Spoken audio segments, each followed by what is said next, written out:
من الشيطان الرجيم. بسم الله الرحمن الرحيم. إن الله يأمر بالعدل والإحسان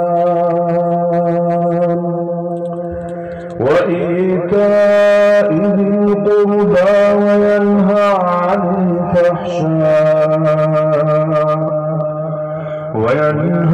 عن الفحشاء والمنكر والبغي يعظكم لعلكم تذكرون. وقال النبي صلى الله تعالى عليه وسلم: تركتكم على محجة بيضاء ليلها كنهارها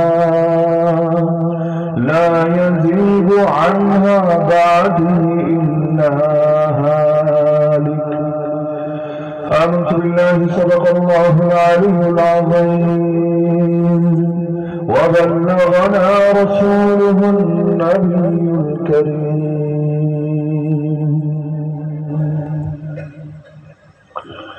شيخ الحديث سلام نور الدين الغرفري رحمة الله عليه، شيخ إسامة رحمة الله عليه، شيخ الحديث আমার উস্তাদ আল্লামা আব্দুল আজিজ দামির রহমতুল্লাহ আলাইহি ও শেখ মহিউদ্দিন কাজী বাড়ি রহমতুল্লাহ আলাইহির স্মরণে আয়োজিত দয়ামির বাজার তাফসীরুল কোরআন কমিটির উদ্যোগে আয়োজিত 2 দিন ব্যাপী 16তম বার্ষিক তাফসীরুল কোরআন মাহফিল আজকের দ্বিতীয় দিনের চলতি অধিবেশনের সম্মানিত সভাপতি, উপস্থিত আমার সাথে আজাজিবুল ইহতারাম হযরত উলামায়ে কেরাম, এলাকার গণ্যমান্য মুরব্বীগণ, স্থানীয় এবং দূরদূরান্ত থেকে আগত দিন দরদি কোরআন প্রেমী প্রতাবৃত জনতা এবং পর্দার আড়ালে থাকা মা বোনেরা, দয়ামির এলাকাটা আমি চিনেছি বহু পরে, তবে দয়ামির ও দয়ামিরি নামের সাথে মহব্বত সেই শৈশব থেকে। আলহামদুলিল্লাহ, যার স্নেহ ভালোবাসা ও মহব্বতে সে ছোটবেলা থেকে আল্লাহ তাআলা জ্ঞানের এই জগতে এনেছেন এবং যতদিন পর্যন্ত দারুস সালাম হেফখানে পড়তাম প্রতি বছর আলহামদুলিল্লাহ যার হাত থেকে পুরস্কার নেওয়ার সৌভাগ্য হতো। আমরা 2 ভাই একই মাদ্রাসার ছাত্র ছিলাম, আমাদের উপর যার অবদান অনেক বেশি ছিল তিনি হলেন শেখুল হাদিস আল্লামা আব্দুল আজিজ দামির রহমতুল্লাহ আলাইহি।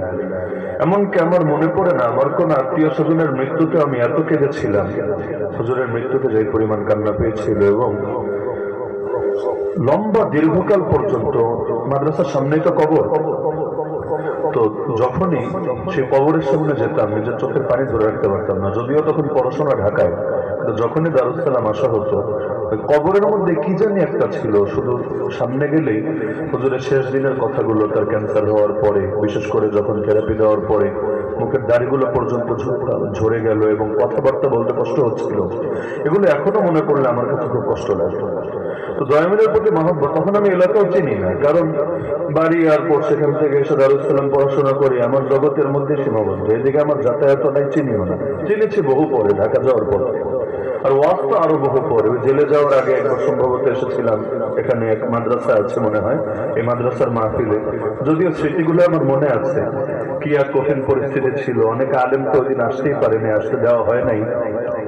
আল্লাহ তাআলা জালিমদের উপযুক্ত প্রাপ্য যে দুনিয়াতে দেখানোর তৌফিক দিয়েছেন, দেখিয়েছেন, এই জীবন দশায় তো দেখে যেতে পেরেছি, আলহামদুলিল্লাহ, আল্লাহর হাজার শুকরিয়া। কতজন আলেম তো আসতেই পারে নাই, আমি এসেছিলাম, অবশেষে স্টেজে বসেছিলাম, সেখানে স্টেজও পর্যন্ত কি বাধার শিকার হয়েছিলাম, হয়তো এখানে কেউ থাকতে পারেন, ওই ঘটনার প্রত্যক্ষদর্শী আর মিডিয়ার সাক্ষী তো এখনো আছে।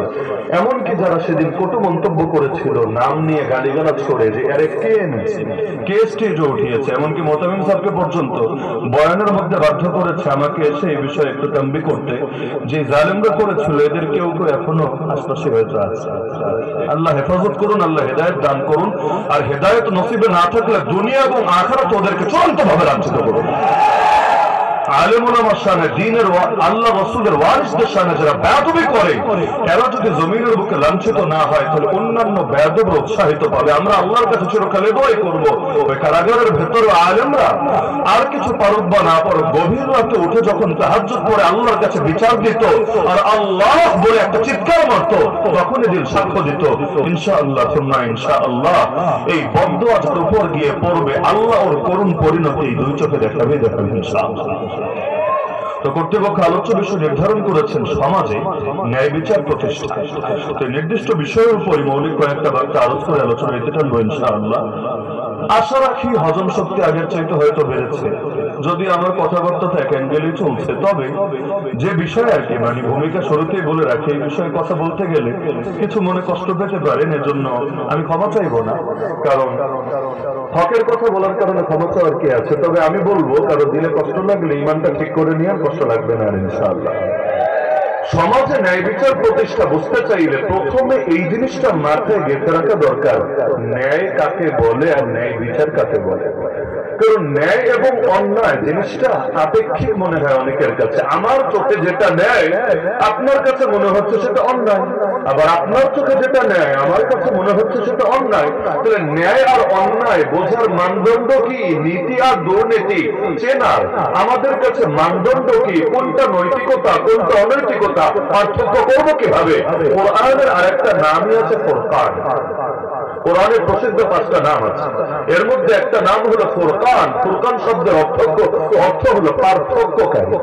ইয়াউমুল ফুরকান বলা হয় বদর দিবস, অর্থাৎ পার্থক্যের দিবস। এই দিনটা এসে হক আর বাতিলের মধ্যে পার্থক্য করে দিয়েছিল।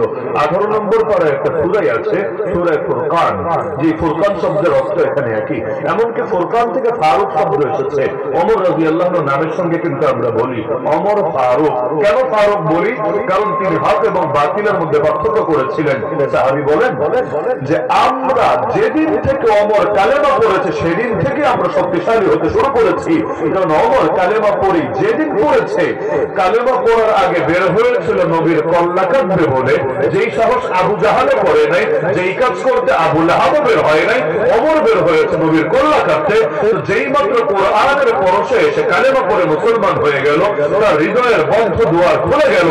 ওই দিনে ওমর আবার চলে আসলো কাবার প্রান্তরে এসে প্রথমে এক বাচাল, মানে যারা কথা বেশি বলে মুখ পাতলা, এগুলো একটাকে বললে সবাই গিয়ে বল, ওমর মুসলমান হয়ে গেছে। এখন যাকে বলে দিল তাকে আবার পেছন থেকে নজরদারি করছো, ঠিকভাবে বলছে না উল্টা কিছু বলছে। এখন ওই মুখ পাতলা গিয়ে বলতে গিয়ে শব্দ একটু চেঞ্জ করে ফেলেছে। অনেক সময় হয় যে এক মুখ দুমুখ যেতে যেতে অনেক সময় কথাটা আমূল চেঞ্জ হয়ে যায়, শোনে একভাবে পরবর্তীতে বলে গিয়ে আরেক ভাবে। সমাজে বহুত ফিতনার জন্ম নেয় এই কারণে। তো এখন সে বলতে গিয়ে ওমর তাকে বলতে বলেছিলেন তুই বলবি আসলামা ওমর, ওমর ইসলাম গ্রহণ করেছে। সে গিয়ে বলতে শুরু করলো সাবা ওমর, সাবা ওমর, যা দুইটা অর্থ হয়। এখন ওমর নক্ষত্র পূজারী হয়ে গেছে, সাহাবী হয়ে গেছে। আর দ্বিতীয় অর্থ হলো সে ধর্মত্যাগী হয়ে গেছে, ধর্ম ছেড়ে দিয়েছে, বিধর্মী হয়ে গেছে। ওমর পেছন থেকে শুনে চিৎকার করে বলে নয় চুপ থাক, কথা ঠিক করে বল, যেটা বলতে বলেছে সেটা বল। সাবা ওমর না, বল আসলাম ওমর, ওমর ইসলাম গ্রহণ করেছে। এটা যখন শুনলো এবং তার মুখ থেকে শুনলো, সম্প্রদায়ের কুরাইশের নেতা খেতারা তেলে বেগুনে জ্বলে উঠলো। আর নেতাদের জ্বলনি একটু বেশি, সাধারণ মানুষের জ্বলুক বা না জ্বলুক এগুলোর ভেতরে কেন্দ্রে অল টাইম জ্বলতেই থাকে।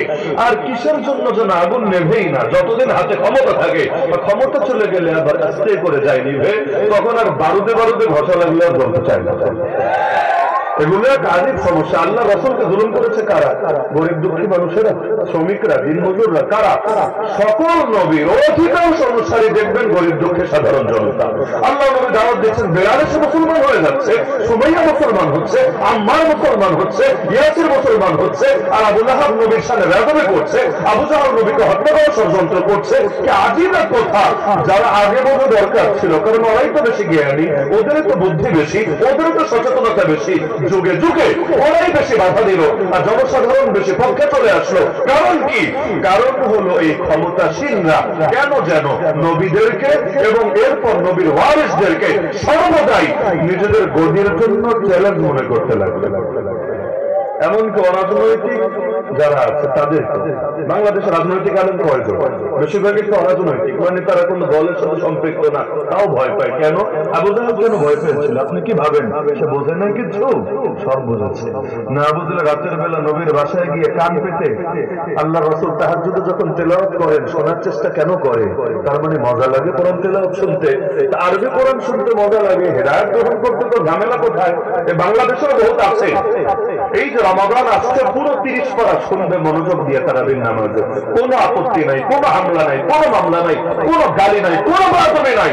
কিন্তু একই কোরআনকে মাতৃভাষায় বাংলা ভাষায় তাফসীর মাহফিলে অথবা মসজিদের মিম্বার থেকে জাতির বোধগম্য করে আলেমরা যখন উপস্থাপন করে তখন আর সহ্য করতে পারে না। মানেটা কি? আরবি বললে গায়ে লাগে না, আর বাংলায় একই কথা বললে জেলে ভরতে, লাশ বানাতে দ্বিধা করে না। তার মানে আসলে কোরআনের উপর ওদের ঈমানই আসে না, কিন্তু আরবিটা বোঝে না, তাই গায়ে লাগায়। চিন্তা করে আরবিটা যেহেতু বলেছে ভালো কিছুই বলেছে, কিন্তু বাংলায় বললে তো বোঝে, তখন আর সহ্য করতে পারে না। কারণ এই জালেমরা কোরআনকে মানতে পারে না, কোরআনকে ব্যবহার করে। ব্যবহার লাকুম দীনুকুম ওয়ালিয়া দীন। কি পরিমাণ মহব্বতের সাথে আয়াতটা বলতো, যেন কোরআনে একমাত্র আয়াতই আছে, আর দ্বিতীয় কোনো আয়াত নাই। তোমারই আয়াতটাকে শিখালো, বাকিগুলো শেখায় নাই। আল্লাহুম্মা মালিকাল মুলক তুতিল মুলকা মান তাশা ওয়া তানজিউল মুলকা মিম্মান তাশা। হে আল্লাহ, যারে চাও ক্ষমতা দাও, যার থেকে চাও ক্ষমতা ছিনায় নাও। কি পছন্দের আয়াত, যেন কোরআনে আর কোনো আয়াত নাই, খালি এতটুকুই আছে। তো বুঝেও আংশিক, আবার ব্যাখ্যাও করে গিয়ে সম্পূর্ণ উল্টা লাইনে। বাস্তবে কোরআনকে মানে না, দ্বীনকে মানে না, এগুলো ব্যবহার করে সাইনবোর্ড হিসাবে। সাইনবোর্ড হিসেবে যদি ব্যবহার নাই করতো, নির্বাচন আসলে নামাজি বাড়ে কেন? এমনকি ওয়াজের ময়দানে নতুন নতুন বক্তা আমদানি হয় কেন? নতুন বক্তা বোঝেন না, মাইক হাতে নেয় প্রধান অতিথির আগে, পরে না, প্রধান অতিথির আগে বসায় রেখে, কারণ হুজুর চলে গেলে আবার ঝামেলা আছে। হুজুরকে বসায় রেখে 5 মিনিট 10 মিনিট করে, এগুলো কি? ওয়াজে নাকি রাজনৈতিক আলাপ নিষেধ? এগুলো কি রাজনৈতিক আলাপ নিষেধ? বাকি ভোট চাওয়া যায় নাউযুবিল্লাহ। তার মানে এরা দিল থেকে না মানলেও ব্যবহার করতে চায়। আবু জাহেল বোঝে নাই, এমন না, বুঝেছে, কিন্তু মানে নাই কেন? কারণ সে চিন্তা করেছে নবীর যদি মাইনাই নাই, বড় বড় বোতল খাবে কিভাবে? নবীরা যদি মাইনাই নাই, এত ভণ্ডামি করবে কিভাবে? নবীরা যদি মাইনাই নাই, এত 2 নম্বর ইনকাম করবে কিভাবে? এই দেশেও কেউ তো বোঝে না তা না, সব বোঝে, ভালো মতো বোঝে, কিন্তু হুজুরকে সহ্য করতে পারে না, দিনকে সহ্য করতে পারে না। তাহলে ধান্দাবাজি কিভাবে হবে? তাহলে ন্যায় নীতি নিশ্চিত করতে চাইলে এটার মানদণ্ড আগে ঠিক করতে হবে। আল্লাহ জাত পাকে কসম করে বলি, মুসলমানের কাছে মানদণ্ড কখনো কাফের মুশরিকদের আদর্শ হতে পারে না। মুসলমানের কাছে মানদণ্ড কখনো ওই ইউরোপের জাহেলিয়াত হতে পারে না। মুসলমানের কাছে মানদণ্ড কখনো বিজাতীয় কোনো আদর্শ হতে পারে না। মুসলমানের কাছে ন্যায় বিচার এবং অন্যায় বিচার চেনার মানদণ্ডই হলো আল্লাহর কোরআন, দ্বিতীয় কিছু। কোরআনের ব্যাখ্যায় সুন্নাহ, এবং সেই সুন্নাহ আর কোরআনের আলোকেই হয় ইজমা। সবগুলোর মূল হলো একই জায়গায়, এর বাইরে কিছু হবে না। কারণ ন্যায় আর অন্যায় এর মানদণ্ড সংজ্ঞা ঠিক না করলে ঝামেলা আছে। একটা উদাহরণ দিলে বুঝতে সহজ হবে। ফ্রান্সের প্রেসিডেন্ট বাংলাদেশে একবার এসেছিল না? মনে থাকার কথা আপনাদের, বেশি দিন আগের কথা না। ইমানুয়েল ম্যাক্রো, কোন কোন পত্রিকায় লেখে ইমানুয়েল মাক্রো, তো মাক্রো হোক আর ম্যাক্রো হোক, যাই হোক, এই ভদ্রলোক যখন এসেছিল, মনে থাকার কথা, যাওয়ার আগে সবার সামনে নেত্রী সাহেবাকে ফ্লাইং কিস দিয়ে দিয়েছিল। এটা নিয়ে মিডিয়ায় প্রচুর আলাপ আলোচনা হয়েছিল। এটা ভিডিও এখনো সম্ভবত সার্চ করলে আপনারা 1 সেকেন্ডের মধ্যে বের করতে পারবেন। এই কাজটা যে করেছিল, এই দেশের কেউ কি ভালো বলেছিল? আচ্ছা, আপনাদের কি মনে হয় একজনও ভালো বলেছিল? নাস্তিকরাও ভালো বলে, সেকুলারও ভালো বলে, ওরাও বলেছে এটা এক ধরনের সাংস্কৃতিক আগ্রাসন হয়ে গেল। ও ওর দেশের সংস্কৃতি এই জাতির উপর কেন চাপাতে আসলো? কারণ এই দেশে, ওর দেশে এটা স্বাভাবিক, সন্দেহ নাই। ফ্লাইং কেন, ডাইরেক্টও স্বাভাবিক, খালি ওই ডাইরেক্ট কেন, এর চাইতে আরো বড় কিছুও স্বাভাবিক। কিন্তু এই দেশ অস্বাভাবিক, তাও আবার নিজের চাইতে অধিক বয়স্ক। নিজের মায়ের বয়সে না হলেও খালার বয়সে তো অবশ্যই, অথবা নিজের বড় বোনের বয়সে তো অবশ্যই। এই কাজ যদি দয়ামের বাজার রাস্তাঘাটে কোনো ছেলে পেলে করে, পাবলিক এমন মারা মারবে, ওর হাড্ডি গুড্ডি নিয়ে বাড়িতে ফিরে যেতে পারবে কিনা সন্দেহ আছে। এটা এটাকে সবাই একটা ইফটিজিং হিসাবে দেখবে। ওর দেশে এটা স্বাভাবিক নৈতিক, কিন্তু বাংলাদেশের সমাজে এটা অনৈতিক। তো দেখা যাচ্ছে এক এলাকার নৈতিক আর এক এলাকার অনৈতিক। আমাদের ক্লাসমেট ছিল কুড়িগ্রাম বাড়ি, কুড়িগ্রামের আবার কোপারে না, একদম গ্রাম। তো আমরা দেখতাম ফোনেও যখন বাড়িতে কথা বলতো মাকে তুই তুই করে বলতো, মা তুই কেমন আছিস, সেই টাইপের কথাবার্তাটা ছিল। তো এখন আমরা শুনলো কেমন জানি লাগতো, মানে গায়ে কেমন জানি কাটা দিত যে মায়ের এভাবে তুই বলে। তো পরবর্তীতে বুঝলাম না, আসলে আমাদের আপনি শব্দে যে মহব্বত আছে তার তুই শব্দের মধ্যে মহব্বতের চাইতে বেশি আছে। তার এলাকা